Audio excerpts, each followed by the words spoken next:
When a quiet man in jeans and an old jacket walks into a gleaming showroom, no one could imagine the storm he would set in motion. Can you spot true leadership when it's standing right in front of you? Let us know in the comments section below. We can't wait to hear your thoughts.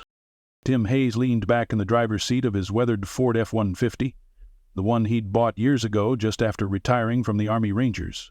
The worn leather steering wheel felt solid in his calloused hands. No one looking at him today, with his faded jeans, scuffed boots, and a ball cap pulled low, would ever guess he was the CEO of Dalton Motors, one of the most respected dealership groups in the state. And that's exactly how he wanted it. For weeks, something hadn't sat right in his gut. Complaints had trickled in, not enough to sound alarm bells, but enough to make a man like Tim pay attention. Small things at first. A comment from a loyal customer about being ignored. An email about a rude interaction. A few anonymous Glassdoor reviews hinting that the culture was shifting. Tim didn't believe in sitting behind a desk and issuing memos when it came to leadership. No! If there was a rot starting anywhere in his company, he'd find it himself. He opened the door and stepped into the Texas heat, his boots crunching lightly on the gravel lot before hitting the smooth asphalt.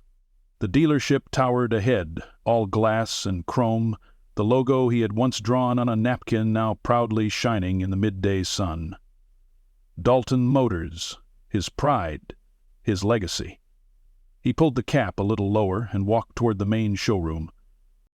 Inside, the showroom buzzed with the easy rhythm of a weekday afternoon. Sales associates clustered in twos and threes, laughing at inside jokes, scrolling through their phones. A few customers wandered between the gleaming vehicles, all smiles and polite head nods from a distance. Behind the reception desk, Sandra Whitman perched like a queen on a throne. Tall, stylish, and sharp-eyed, Sandra had been brought in only 3 months ago from a competing dealership.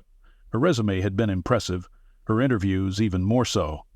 But the coldness in her eyes now, the way her gaze swept over Tim and dismissed him in an instant, told a different story.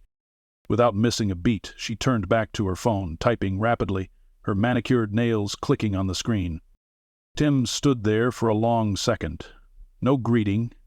No, hello, how can I help you today? Nothing. He cleared his throat quietly. Sandra sighed. The heavy, exaggerated sigh of someone deeply inconvenienced, and finally glanced up. Her expression shifted from indifference to faint annoyance. "Can I help you?" she said, drawing out the words as if they were painful. Tim smiled politely. "Just looking to maybe trade in my truck. Looking for something reliable. Thought I'd check out what y'all have on the lot." Sandra's eyes flicked to the battered old F-150 still visible through the glass doors, and a flash of condescension curled the corner of her mouth. "We have pre-owned models around back," she said, her tone clipped. "You might want to start there." "I don't mind starting in here," Tim said gently. Her lips pressed into a thin line. She grabbed a clipboard from the counter and handed it to him as if he were an irritating errand she wanted to shove out of the way. "Fill this out. I'll see if anyone's available to assist you." Tim accepted the clipboard, but didn't move. He watched the interaction carefully. It wasn't just what Sandra said. It was what she didn't say. No smile, no offer of water, no inquiry about what he needed or wanted. In Tim's mind, this wasn't just bad service. It was a red flag, waving high and loud. Around the showroom, none of the other employees stepped in either. A couple of younger sales reps, Megan Torres among them, shot uncomfortable glances toward the desk, clearly noticing the exchange but keeping their heads down. Darrell King, the senior mechanic, popped out of the service bay for a moment, wiping his hands on a rag. His eyes landed on Tim, lingered a second, and then he disappeared back through the door without a word. Tim scribbled nonsense on the form, fake phone number, nonsense address, and set it back on the counter. He wasn't here to buy a car today. He was here to see the truth. Sandra, seeing the clipboard returned, made a show of checking her smartwatch.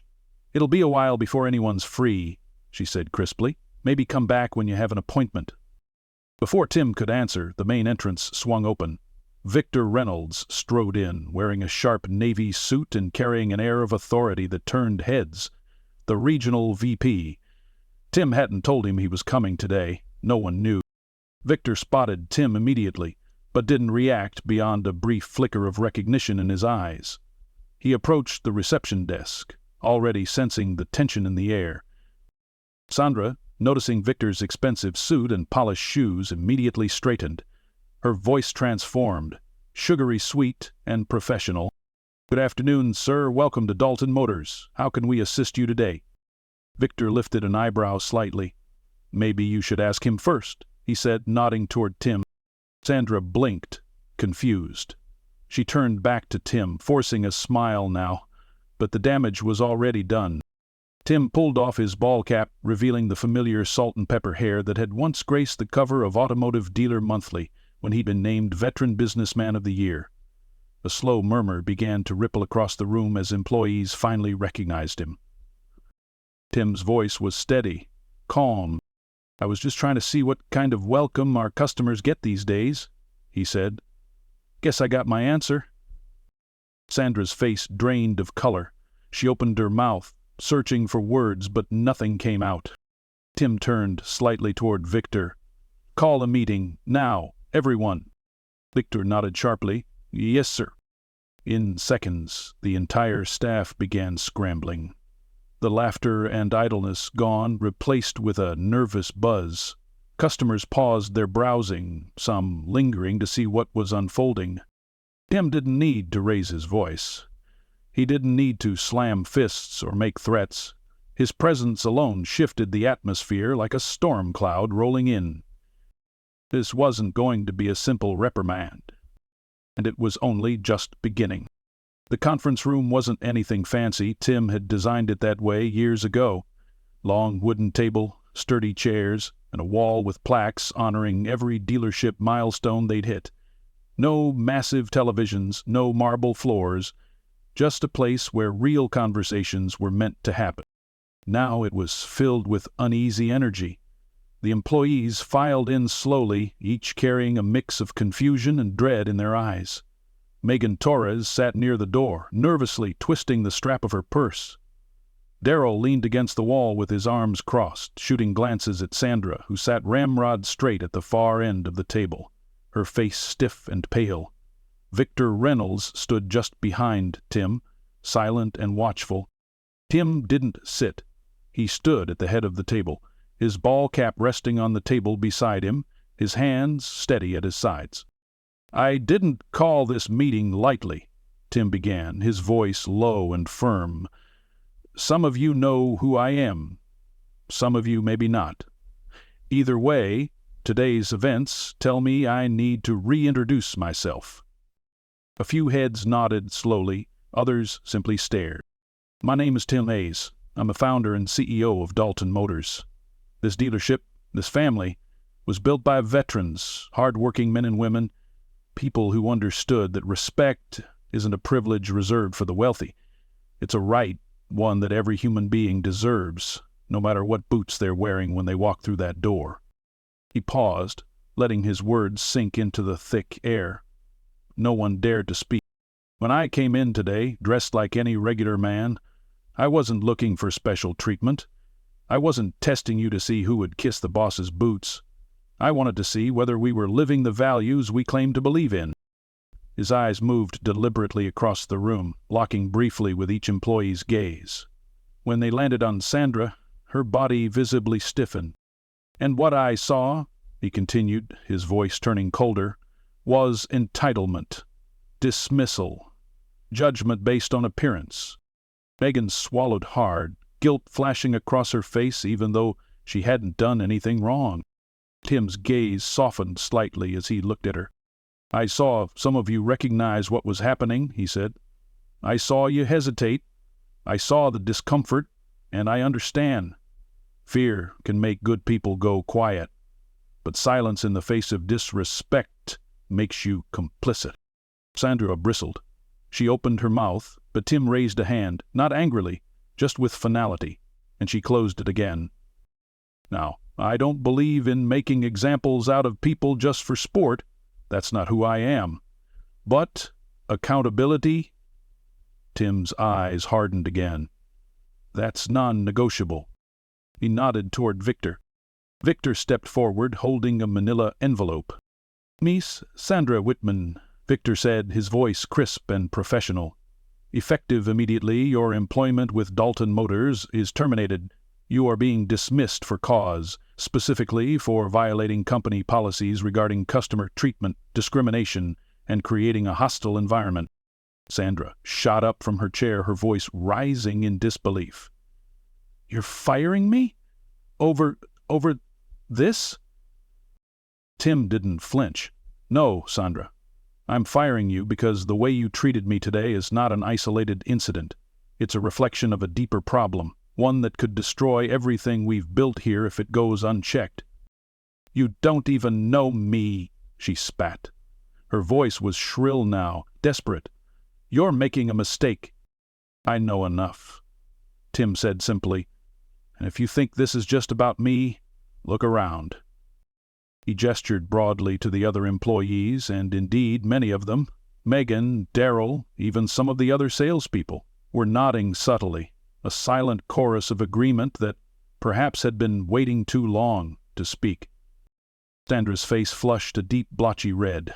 Without another word, she grabbed her handbag from under the table, shoved her chair back so hard it scraped loudly against the floor, and stormed toward the door. She paused just before leaving, casting one last furious glare at Tim. But the fire she tried to summon in her eyes was already extinguished by the weight of the room's judgment. The door swung closed behind her with the thud. For a long moment the only sound was the soft hum of the overhead lights. Tim picked up his ball cap from the table, turning it slowly in his hands. He looked back at the room, his voice dropping into something softer, something heavier. I didn't come here today hoping to fire anyone. I didn't come here hoping to catch anyone failing. But if we're going to claim we honor service, if we're going to tell our customers that we value integrity, then we damn well better live it. A few people shifted in their seats, nodding slowly. Tim set the ball cap back down. Starting tomorrow, there's going to be some changes. Mandatory retraining, customer respect initiatives, new leadership standards. His eyes landed on Megan again, this time gentler. And there will be opportunities for those willing to step up, for those willing to live by the values this company was built on. Megan blinked rapidly and nodded. Tim paused, letting the silence stretch again, letting them feel the moment. This isn't about selling cars, he said finally.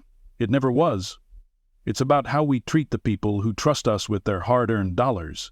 It's about how we honor the spirit of service, whether someone's wearing a uniform, a three-piece suit, or a pair of dusty boots.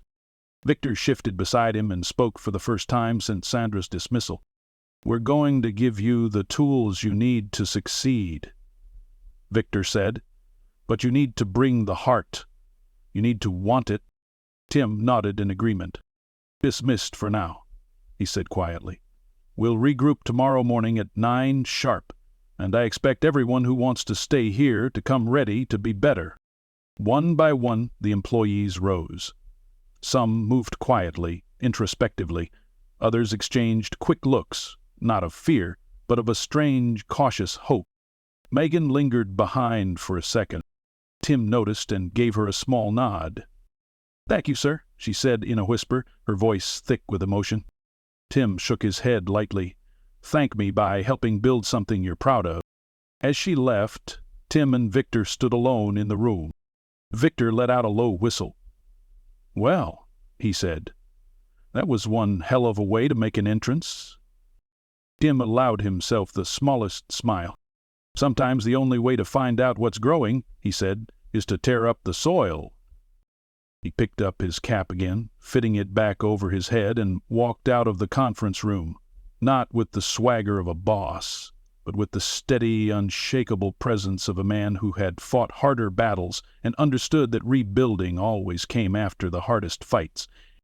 Tomorrow, The real work would begin, and Tim Hayes was ready for it. The next morning, Dalton Motors didn't open to the public at 9 o'clock. Instead, the glass doors remained locked, and a handwritten sign taped to the inside read "Closed for staff training. Thank you for your patience."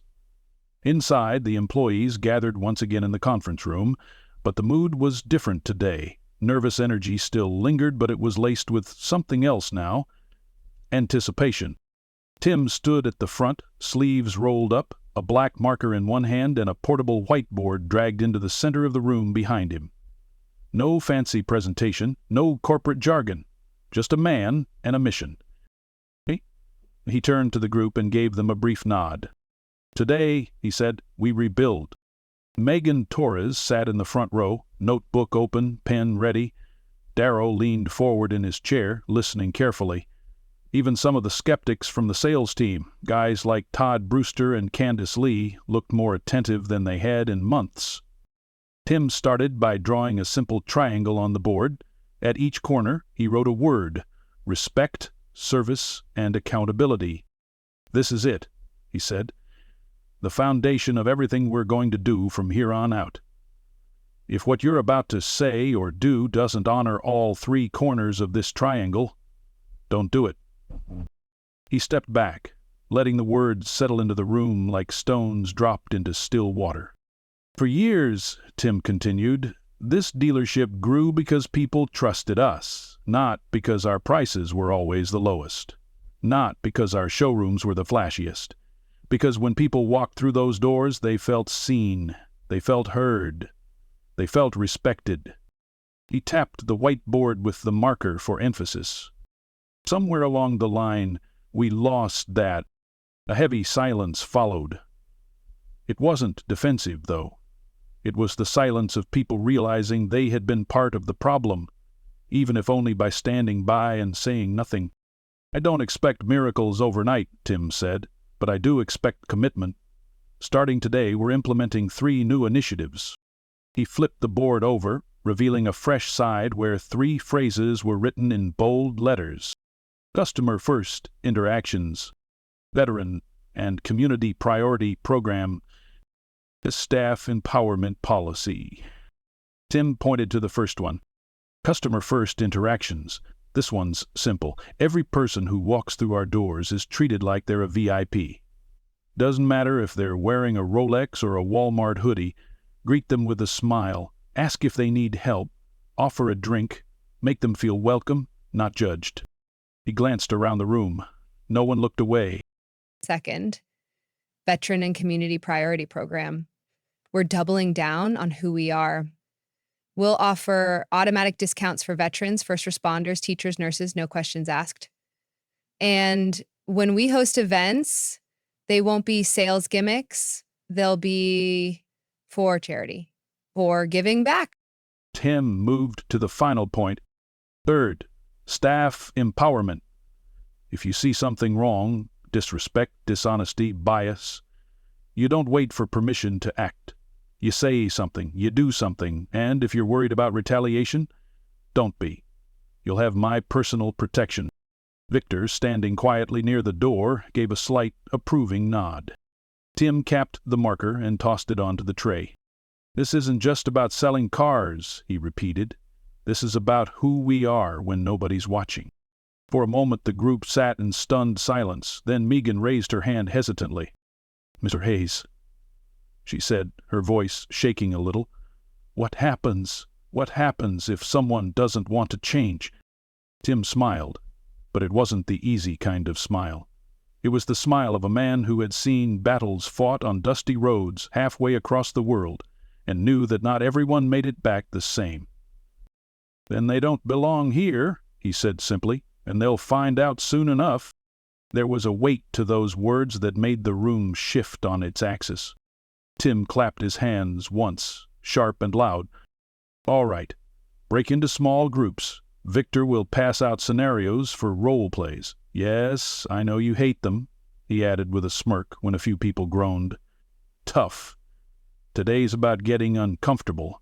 Real growth only happens when you're willing to feel a little awkward." For the next 2 hours, the dealership turned into a hive of motion. Employees practiced greeting difficult customers, handling complaints, and navigating situations with dignity instead of defensiveness. They stumbled through awkward greetings and botched scripted scenarios at first, but as the exercises wore on, something remarkable began to happen. Laughter broke out. Real, genuine laughter. The walls of defensiveness cracked, and something resembling pride began seeping back in. Tim roamed the groups quietly, observing. He wasn't looking for perfection, he was looking for heart. And heart, he saw, wasn't missing. It had just been buried under bad habits and fear. In the far corner, Megan and Todd were practicing a role play. Megan played a customer who walked in looking disheveled and anxious. Todd, who had once been one of the dealership's cockiest salespeople, took a deep breath and walked up to her. "Good afternoon, ma'am," he said warmly. "Welcome to Dalton Motors. Can I offer you a bottle of water while you take a look around? And if there's anything you need, just holler. No pressure." Megan beamed. "Much better," she said, dropping the role-play character. Todd grinned sheepishly and scratched the back of his head. "Feels weird, but better." Tim clapped him lightly on the shoulder as he passed. "Better's where change starts," he said. By noon, the team gathered once more in the conference room, this time energized in a way they hadn't been in months. Tim stood at the front again, but this time he didn't lecture. He just looked at them, really looked at them, and nodded. You made a choice today, he said. You chose to show up, to lean in, to give a damn. And believe me, in this world, that already makes you rarer than most. He picked up his ball cap from the table once again. A great depression. "Tomorrow we open back up, but this time we do it right." Someone in the back, it was Darrell, called out, "Semper Fi, sir." Tim smiled wide, and a ripple of soft laughter moved through the group. "Semper Fi," Tim said back, always faithful. As the employees filed out, Megan lingered again. She waited until most of the others had left before approaching Tim. "Do you think we'll really turn this around?" she asked quietly. Tim considered the question, glancing at the sunlight pouring through the dealership windows. "We already started," he said. "And that's more than most people ever do." Megan's shoulders straightened a little more as she walked away. Outside, beyond the glass walls, customers were beginning to trickle into the parking lot, reading the handwritten sign and nodding with understanding. Tomorrow, that door would swing open again. Tomorrow, a different kind of Dalton Motors would greet the world. Tim Hayes, battered, stubborn, heartful, would be standing right there, waiting. The following morning, the dealership doors unlocked precisely at 9 o'clock sharp. This time Tim stood inside, near the entrance, arms folded casually across his chest, offering a firm but welcoming presence. Megan, Todd, Darrell, Candace, and the rest of the team had arrived early, wearing crisp uniforms and fresh determination. Coffee cups in hand, their energy buzzed like the hum of an engine about to roar back to life. But real change is never smooth, and not everyone who nodded in agreement yesterday was as ready to embrace the new way of doing things. At first, the morning trickled by smoothly. An elderly couple came in to browse for a new sedan, and Todd approached them with a smile so genuine that Tim felt a pang of pride. Megan helped a young mother trying to find an affordable, reliable minivan, crouching down to talk to her kids with a warmth that had the woman tearing up in gratitude. Even Darrell took a moment from his work in the service bay to wipe down a waiting area chair without being asked. By noon, Tim allowed himself to exhale a little. Maybe, just maybe the ship really was turning. He was reviewing inventory sheets at the reception desk when he heard it, the tone he now recognized instantly. Sharp, dismissive, poisoned with entitlement. He turned. At one of the showroom desks, a man in a crisp white shirt and polished loafers leaned back in his chair with a smug smirk. Roger Manning, one of the senior sales reps who had been around almost since the beginning, and one of the few who had said all the right things in the meeting, only to apparently have learned nothing. The customer in front of him, a wiry man with paint-stained jeans and calloused hands, was holding his baseball cap awkwardly, clearly uncomfortable. Roger was waving a brochure lazily. "Listen, buddy," Rogers said, his voice dripping with false politeness. "The trucks you're asking about are pretty top-tier. Might be a little out of your price range." Tim could feel the entire room shifting again, energy draining like a punctured tire. He moved. Before anyone could stop him, before Roger could dig his grave any deeper, Tim was standing right there beside the desk, his presence suddenly an undeniable force. The customer looked up, startled, his fingers clenching his cap tighter. Tim gave him a smile, calm, genuine. "You looking for something heavy-duty?" Tim asked easily, ignoring Roger completely. Yeah," the man said, glancing nervously at Roger. "I run a roofing company. Need a new work truck, something that'll take a beating." "Got just the thing," Tim said. "Come on, let's take a look." He turned to Roger briefly. No anger, just finality. Go ahead and clock out for today, Roger. We'll talk later. Roger's mouth opened like he might argue, but something about the way Tim's eyes didn't waver, didn't even blink, made the words die in his throat. He shoved back from the desk and stalked toward the employee entrance without another sound. Tim led the customer, whose name turned out to be Ed, out to the truck lot, where they walked side by side among the rows. Ed relaxed quickly under Tim's easy, respectful manner.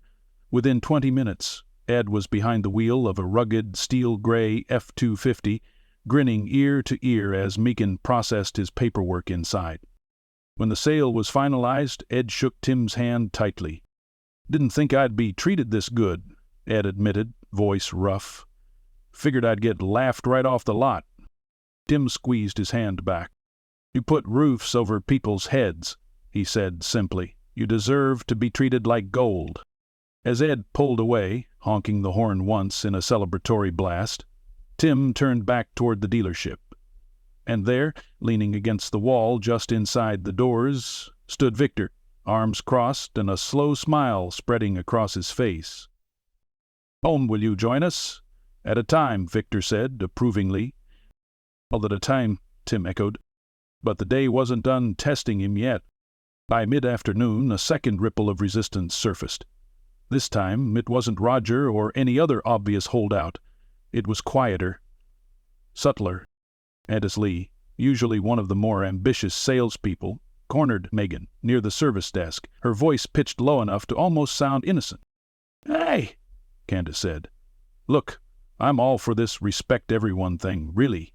But between you and me, we can't spend all day holding hands and handing out water bottles. We're here to sell cars. You coddle too much, you lose the sale." Megan stiffened, caught between wanting to nod along and feeling the sting of betrayal. Tim wasn't far enough to hear the exact words, but he caught the body language, the forced smile on Megan's face, the way her shoulders hunched like she was trying to shrink herself.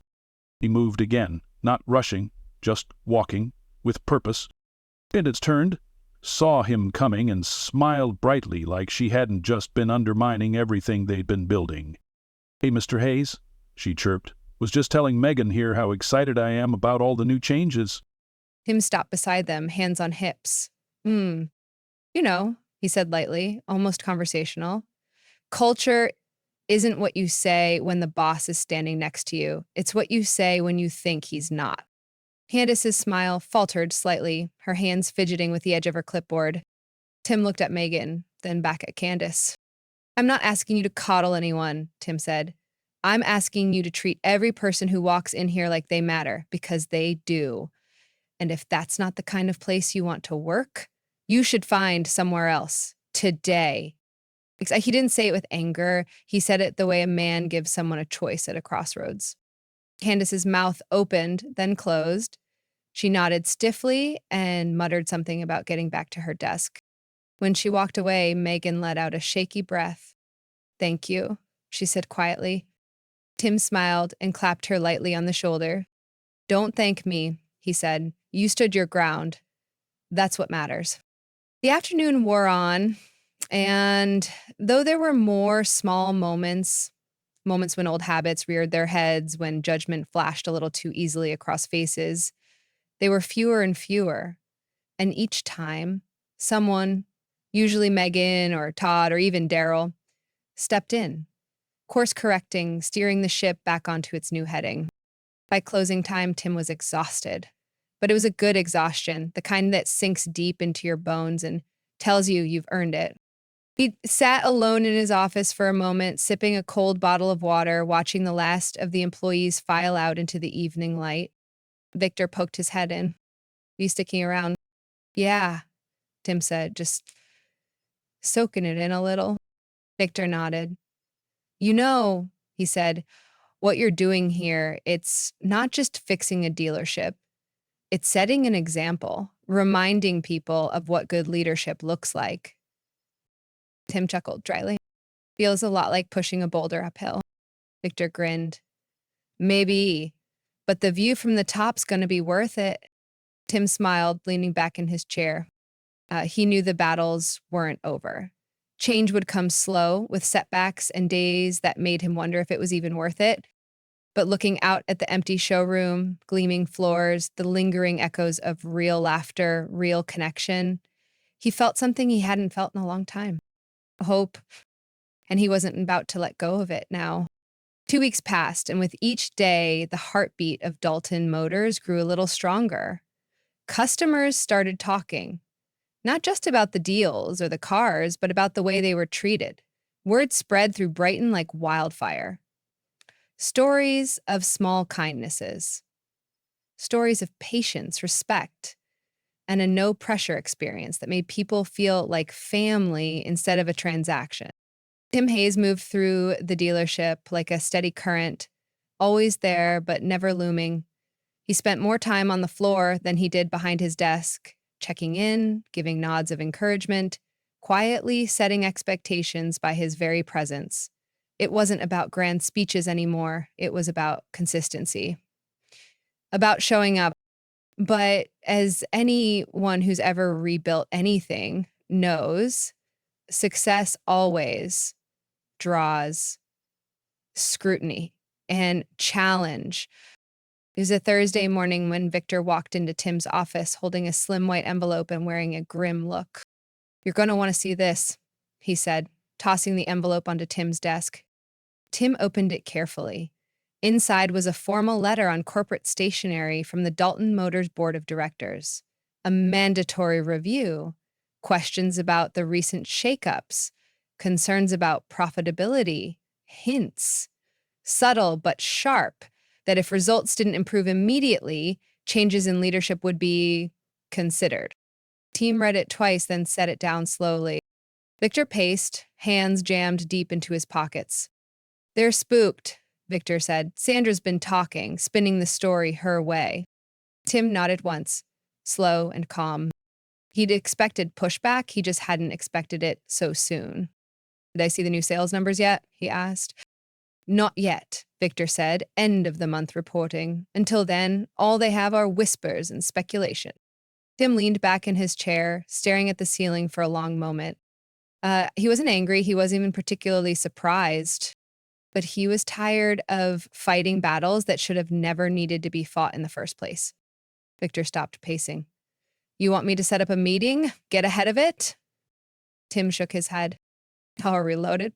No, he said, we do it my way. The next morning, Tim arrived at the dealership early, long before the first employee's car even pulled into the lot. He walked the showroom slowly, touching the hood of a truck here, straightening a sales banner there. This wasn't just a place where cars were sold. This was a place where people put down roots, dreams, pride. He wasn't going to let them tear it apart without a fight. By the time the staff meeting started, the atmosphere was charged. Everyone sensed something was brewing. Tim didn't stand behind the podium today. He stood among them, eye to eye. Got a letter yesterday, he said without preamble. Board's coming to review the changes we've made. There are concerns. The murmurs started immediately. Megan's face paled. Todd cursed under his breath. Tim raised a hand, and silence fell again. They're not wrong to want answers, he said. When leadership changes, when culture shifts, people get nervous. That's human. But let's be clear, we have nothing to hide, nothing to apologize for. You let that settle. They'll be here next Friday, full walkthrough, customer interviews, staff interviews. The team exchanged uneasy glances. It was one thing to believe in the new path. It was another thing to be grilled about it by men and women in suits who had never once mopped a floor or comforted a stressed out customer. I'm not going to sugarcoat this, Tim continued. They're looking for cracks, looking for reasons to say it was better the old way. He smiled, a slow, hard smile. So we're going to show them the truth. The days that followed were a frenzy of preparation, but not the kind built on fear. It was built on pride. Megan organized a mock customer service session for the sales team. Daryl polished every vehicle on the lot until the paint gleamed like glass. Even the skeptics, who had been slow to warm to the new culture, leaned in, realizing they were fighting for more than just jobs now. They were fighting for a vision. Friday came. 3 black SUVs pulled into the lot at precisely 10 o'clock. A group of men and women stepped out, all tailored suits and assessing eyes. Among them, Tim recognized a few faces, old colleagues, some supportive once, others always skeptical. Sandra was there too, hanging back but watching everything.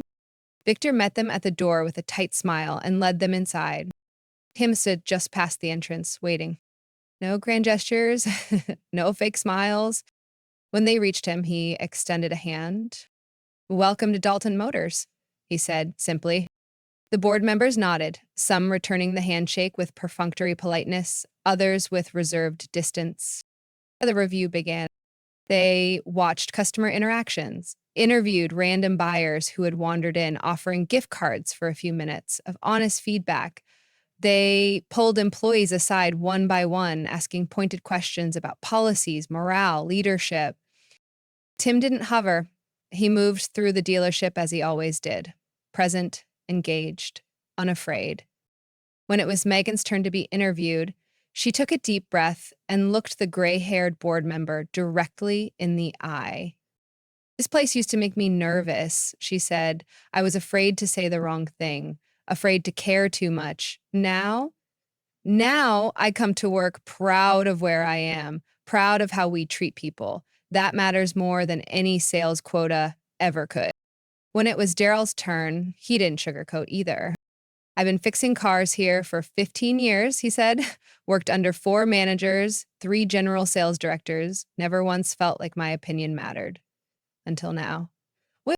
Even Todd, once cocky and careless, spoke with a surprising gravity when it was his turn. "At first, I thought it was all talk," Todd admitted. "But it's not. You can feel it when you walk through those doors now. You're not just selling a car, you're helping someone build a piece of their life." The board members listened, scribbled notes, nodded politely. By noon, it was clear that they hadn't expected this. They hadn't expected loyalty. They hadn't expected passion.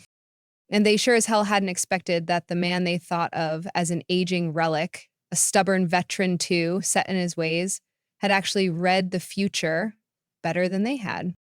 In the final debrief, they sat in the small conference room, facing Tim across the table. One of the board's senior members, a man named Ellison, folded his hands carefully. "Mr. Hayes," he said, "change is difficult, often costly, sometimes destructive." He paused. "But sometimes necessary." A beat of silence. "You've achieved something rare here, and we intend to support it." Around the room, the other board members nodded. Sandra's face tightened, lips pressed into a thin, furious line. Tim didn't gloat. He didn't allow himself even the ghost of a smile. He just nodded once, slowly. "Thank you," he said. The meeting adjourned. To their left, And as the black SUVs disappeared down the road, Tim stood in the center of the showroom and felt the weight in his chest lighten for the first time in months. He turned, seeing Megan, Daryl, Todd, Victor, all watching him from different corners of the dealership. I mean, Emily, that's what this was now. We're not perfect, but real. Built not on flesh, built on respect, built to last. Saturday morning came with a different kind of energy. No meetings, no inspections, just a regular day. Except it wasn't regular at all. For the first time since Tim had walked back through the doors undercover, the dealership felt like a living, breathing reflection of everything he had dreamed it could be.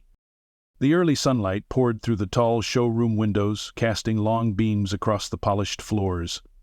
A mother and son came in together, the little boy clutching a toy truck, his wide eyes darting between the real ones parked on the floor. Daryl waved from the service desk, handing out a complimentary inspection checklist to a retired Army sergeant whose beat-up Silverado was still going strong after a decade. Todd was over by the lot, laughing with a group of young teachers who were taking advantage of the new community priority discounts. Megan manned the reception desk, greeting each visitor with a smile that wasn't forced, wasn't rehearsed. It was real, earned, honest. Tim stood back for a moment, leaning casually against one of the showroom pillars, just taking it in. Victor approached, coffee in hand, offering one to Tim without a word. Tim accepted it, feeling the warmth through the paper cup. "You did it," Victor said after a long moment, voice low. Tim shook his head slowly. "We did it," he said. "All of us." Out on the floor, something started happening that hadn't happened in a long, long time. Customers didn't just browse. They lingered. They stayed. They talked. And not just about the cars, about their lives, their jobs, their families. It wasn't transactional anymore. It was human. Finally, the numbers were starting to show it. Even before the month closed, Victor had run preliminary reports. Sales were up 12%, service appointments had doubled, word-of-mouth referrals had exploded, and yet, more importantly to Tim, complaints had vanished. The anonymous emails, the grumbling customers, they were gone, replaced by thank-you notes, by photos of new cars parked proudly in driveways, by 5-star reviews that praised not the inventory but the people. It was nearing lunchtime when Tim noticed an older man hesitating just inside the entrance. Vietnam vet hat on his head, weathered denim jacket, faded jeans, and boots that had seen a lot of miles. He looked around cautiously, like he didn't quite believe he belonged there. Without hesitation, Megan stepped out from behind the desk, walking straight up to him. "Good morning, sir," she said, offering a handshake. "Welcome to Dalton Motors. How can we help you today?" The man seemed surprised by the genuine warmth in her voice. His posture relaxed slightly. "Just lookin'," he said gruffly. "Truck's about had it." "Well, you've come to the right place," Megan said brightly. "Take your time. If you need anything at all, just holler." She didn't hover, she didn't pressure, she simply gave him space and respect. Tim watched the man wander through the rows, hands brushing lightly across the shiny metal, as if trying to make peace with the idea that maybe, just maybe, he deserved something new, something good. Victor leaned in slightly toward Tim. "Think he'll buy?" Tim smiled faintly. "Maybe," he said. "But even if he doesn't, he'll walk out of here knowing he mattered." The afternoon wore on with a steady stream of traffic. Families, first-time buyers, retirees, young couples, all greeted with the same respect, the same patience. It wasn't perfect, no place ever was. There were still hiccups, a wrong key pulled here, a paperwork delay there. But the difference was how everyone responded. Calm, kind, accountable. Near closing time, a small crowd gathered near the reception area. Megan stood at the center, holding something in her hands, a plaque, freshly delivered from corporate. It gleamed under the fluorescent lights, the engraved words simple but powerful. Dalton Motors Brighton, Excellence in Service and Community Engagement Award. Everyone clapped, some louder than others. A few let out cheers that bounced off the high showroom ceiling. Tim didn't move forward to take the plaque. He didn't raise his hand or step into the spotlight. Instead, he nodded at Megan, who understood immediately. She held it up higher for the whole team to see, because it was theirs, all of theirs. After the applause faded, Victor nudged Tim lightly with his elbow. "You nod," he said with a grin. "You're going to have to say something." Tim groaned quietly, drawing a laugh from Victor. He stepped forward, clearing his throat lightly. No speech, no corporate jargon, just words from a man who had seen war and peace, loss and triumph, pride and humility, and who knew that true victory wasn't a trophy, or a bonus, or a quarterly report. And it was this moment. This place wasn't built with marble and steel, Tim said, his voice steady but warm. It was built with trust, with respect, with the simple belief that every person who walks through that door deserves to be treated like family. He paused, looking around at the faces gathered there. Old, young, black, white, Latino, veteran, civilian. "We lost our way for a little while," he continued. "Happens to the best of us. But what matters isn't that we stumbled, it's that we got back up. We remembered who we are." Another pause. "And no matter what the world outside says, no matter what trends come and go, that's what's going to keep us strong." He lifted his coffee cup in a small toast. "Here's to every handshake, every thank you, every person we make feel at home." The team raised their caps, water bottles, and soda cans in return, a ragtag but united group. Later that evening, after the showroom lights were dimmed and the doors locked, Tim stood alone for a moment, looking out at the rows of cars gleaming under the setting sun. He thought about the battles he had fought, the ones overseas, the ones at home, and the quiet ones inside his own heart. He thought about the names on the walls, about the memories stitched into every brick, every tile, every gear. He thought about how easy it would have been to walk away when things got ugly. But he hadn't. He had stayed. He had fought. And in doing so, he hadn't just saved a business. He had saved a family. Out of the corner of his eye, he spotted the old Vietnam veteran climbing into a brand-new silver F-150, the dealership logo bright on the license plate frame. The man caught Tim's eye, tipped his hat once, and drove off into the evening light. Tim smiled. Victory didn't always come with banners or fireworks. Sometimes it looked like a quiet nod, a handshake, a place you could walk into and feel seen, a legacy not just earned, but lived. And Tim Hayes knew, deep in his bones, that Dalton Motors was exactly where it was meant to be.